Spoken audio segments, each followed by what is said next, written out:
अतिवृष्टीसह पूरपरिस्थितीमुळे बाधित झालेल्या राज्यातील शेतकऱ्यांसाठी शासनानं 31,628 कोटींचं पॅकेज जाहीर करून निधीही उपलब्ध करून दिला। मात्र हा मदत निधी ई-केवायसी सह तांत्रिक कारणांमुळे शेतकऱ्यांना मिळू शकला नाहीये, असं धक्कादायक वास्तव समोर आलं। तब्बल 5,42,149 शेतकऱ्यांचे 355 कोटी 50 लाख रुपये शासनाच्या तिजोरीतच पडून असल्याची धक्कादायक बाब उजेडात आली आहे। त्यात एकट्या मराठवाड्यातील शेतकऱ्यांच्या तब्बल 165 कोटी 72 लाखांचा समावेश आहे। मुख्य सचिवांनी जिल्हानिहाय आढावा घेतल्यानंतर ही आकडेवारी बाहेर आली आहे। प्रशासनाच्या म्हणण्यानुसार ई-केवायसी अभावी सर्वाधिक रक्कम पडून आहे।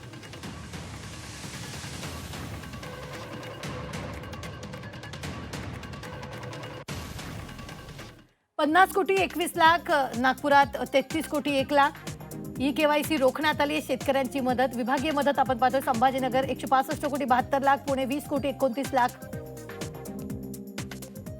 कोकण 3 कोटी 27 लाख,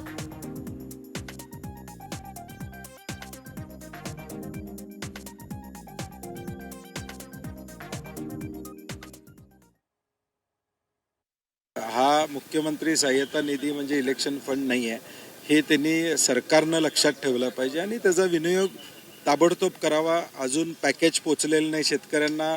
मराठवाड्यातल्या शेतकऱ्यांची अशी अवस्था त्या ठिकाणी झालेल्या, घोषणा झाल्या, जशी अतिवृष्टी झाली तशी घोषणांची अतिवृष्टी झाली, परंतु प्रत्यक्षात शेतकऱ्याच्या हातात काय पडलं का, तर काही पडलेलं नाही।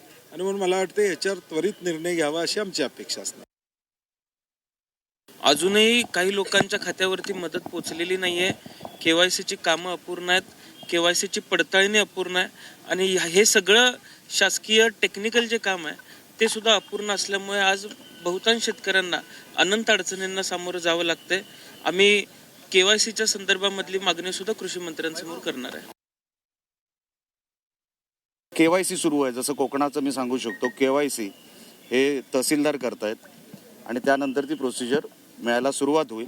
लवकरात लवकर मिळावी, आमचेही तेच प्रयत्न आहेत। त्याच्यामध्ये सरकार त्याच्यावरती लवकरात लवकर निर्णय घेईल असं दिसतंय आणि आम्ही पाठपुरावा करू त्या विषयाचा।